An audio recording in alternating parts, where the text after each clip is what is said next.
സഹോദരനെ വിശ്വാസികളെ കുഞ്ഞുങ്ങൾ, ഇന്നത്തെ ഒരു ചിന്താ വിഷയം പത്രോസ്ലീഹായുടെ 2-ാം ലേഖനത്തിൻ്റെ 1-ാം അധ്യായത്തിൻ്റെ 4-ാം വാക്യത്തെ പറ്റിയാണ് ഇന്നത്തെ പ്രസംഗ വിഷയം.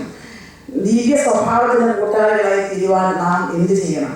പത്രോസ്ലീഹ 1-ാം നൂറ്റാണ്ടിൽ ക്രിസ്തീയ സഭയ്ക്ക് ഞെരുക്കി പാർക്കുന്നവർക്ക് വേണ്ടി വിശ്വാസത്തെ ഉറപ്പിക്കുവാൻ വേണ്ടി എഴുതിയ ലേഖനമാണ്. അത് നമ്മൾക്കും ഇന്ന് പഠിക്കേണ്ടിയിരിക്കുന്നത്. അത് ജയിലിൽ കിടക്കുമ്പോൾ എഴുതിയതാണ്. സത്യവിശ്വാസത്തിൽ കുറച്ച് വിശ്വാസമുള്ളവർക്ക് മാത്രമേ സ്വർഗ്ഗരാജ്യത്തിലേക്ക് പ്രവേശനമുള്ളൂ. നമ്മുടെ വിശ്വാസത്തിന് വേണ്ടി നമ്മൾ എന്തെല്ലാം ചെയ്യണം?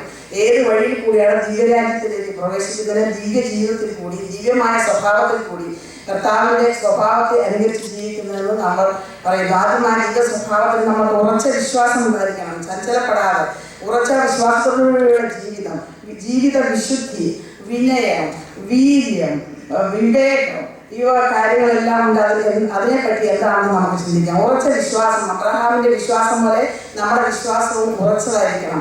അവിടെ ചഞ്ചലപ്പെട്ട് ഇവിടെ ചഞ്ചലപ്പെട്ട് ഒരു വിശ്വാസത്തിൽ നിന്ന് മറ്റൊരു വിശ്വാസത്തിലേക്ക് തിരിഞ്ഞു പോകുന്നതല്ല നമ്മുടെ വിശ്വാസം. എന്നാൽ ഉറച്ച വിശ്വാസം നമുക്കുണ്ടായിരിക്കണം. രണ്ടാമതായിട്ട് വിശുദ്ധി, നമ്മൾ വിശുദ്ധരായി ജീവിക്കണം. കർത്താവിലെ വിശുദ്ധിയെ നമ്മൾ പഠിക്കുകയും വായിക്കുകയും ജ്ഞാനം ലഭിക്കണം. ജ്ഞാനമുള്ളതിലെ വിശ്വാസം ഉണ്ടാവുകയുള്ളൂ. വിശ്വാസം ഇല്ലാത്ത പ്രവൃത്തിയും പ്രവൃത്തി ഇല്ലാത്ത വിശ്വാസവും വ്യർത്ഥമാകുന്നു. അതുപോലെ ദൈവത്തെ സ്നേഹിക്കുന്നെന്ന് പറയുകയും സഹോദരനെ വഞ്ചിക്കുകയും ചെയ്യുന്നവൻ കള്ളനാകുന്നു. നമ്മൾ സത്യമായും വിശ്വാസത്തിന്റെ വിളക്ക് കത്തിച്ച് പെരപ്പുറത്ത് വയ്ക്കുക അല്ലാതെ തലന്റെ കീഴിൽ വെക്കണം. കട്ടിലിന്റെ താഴെയല്ല വിളക്ക് കത്തിച്ചിരിക്കണം. നമുക്ക് പ്രകാശമുള്ളവരായി ജീവിക്കണം. നമ്മുടെ വിശ്വാസത്തെ നമ്മൾ മുറുകെ പിടിക്കണം.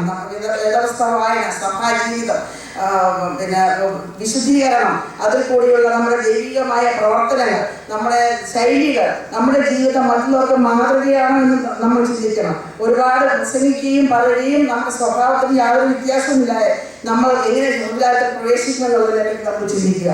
അത് പൗലോസ്ലീഹായുടെ ലേഖനം കൂടി വായിച്ച് പഠിച്ച് മനസ്സിലാക്കി ഞങ്ങൾ വിശുദ്ധരായി ജീവിക്കുകയാണ് പത്രോസ്ലീഹായും പറഞ്ഞിരിക്കുന്നത്. എല്ലാ പുസ്തകം ആദ്യം തൊട്ട് അവസാനം വരെ വിശ്വാസത്തെ ഉറപ്പിച്ച് സത്യവും നീതിയും പ്രവർത്തിച്ച് ജീവിക്കുന്നതിനെ പറ്റി സംസാരിക്കുന്നു. നമ്മുടെ വിശ്വാസത്തിൽ നമ്മൾ ഉറച്ചു നിൽക്കണം. നമ്മുടെ പിതാക്കന്മാരെ നമ്മൾ അനുകരിക്കണം. നമ്മുടെ വിശുദ്ധ സഭയുടെ മക്കളാവുന്ന നമ്മൾ വിശ്വാസത്തിൽ ഒരിക്കലും ചഞ്ചലപ്പെടാനോ തിരിഞ്ഞു പോകാനോ ഇടവരരുത്. നമ്മുടെ വിതാക്കന്മാരെ ബഹുമാനിക്കുന്ന സ്വഭാവം നമുക്കുള്ളതാണ്. അതിൽ വിട്ടുനിന്ന് മാറിപ്പോയി അവിടെ ചാടിയിട്ട് വേറൊരു വിശ്വാസം നമുക്ക് കിട്ടാൻ പോകുന്നില്ല. ഉറച്ചു നിന്നുകൊണ്ട് വിശുദ്ധരായി നമ്മൾ ജീവിക്കണം. ഇന്നത്തെ ഈ കാലത്ത് നോക്കുക, എത്രയോ പേർ വഹിക്കുന്നു. ക്രിസ്ത്യാനികളായവരെ നമ്മൾ കഴിഞ്ഞ 2 മാസം മുമ്പ് നമ്മൾ കണ്ടു. എത്രയോ പേരെ തലയറുത്തു കൊന്നു. മിസ്റ്റർ സ്റ്റെയിൻസിനെ ഇന്ത്യയിൽ തീ വെച്ചു കൊന്നു. അതുപോലെ നമ്മുടെ വിശുദ്ധ പിതാക്കന്മാരായ നമ്മുടെ പരിമല തിരുമേനി, ഒസ്വാസ്യ തിരുമേനി, വട്ടശ്ശേരി തിരുമേനി, മഹാത്മാഗാന്ധി, മദർ തെരേസയുടെ ജീവിതങ്ങൾ മുഴുവനും സമർപ്പണ ജീവിതത്തിൽ കൂടി നമ്മൾ ജീവിച്ചാലേ നമ്മൾ ക്രിസ്തുവിനെ കാണാൻ സാധിക്കുകയുള്ളൂ. അവിടെ കിടന്നു പറഞ്ഞു ഇവിടെ കിടന്നു പറഞ്ഞോ, നമ്മുടെ ജീവിതം നമ്മൾ മാതൃകയായിരിക്കണം. കുടുംബത്തിൽ നിന്നും നമ്മുടെ സഭയിൽ നിന്നും പിതാക്കന്മാരിൽ നിന്നും പഠിക്കുന്നതായ നല്ല കാര്യങ്ങൾ മറ്റുള്ളവരുടെ പ്രയോജനമായ ജീവിതത്തിൽ നമ്മൾ എന്ത് ചെയ്യുന്നു നമ്മളെ തന്നെ പരിശോധിക്കുക. നമ്മുടെ വിശുദ്ധ കുർബാനയിൽ കൂടിയുള്ള അനുഭവം, ഒരു പ്രാവശ്യം കുർബാന അനുഭവിച്ചു വിശുദ്ധരായി തീർന്നില്ല.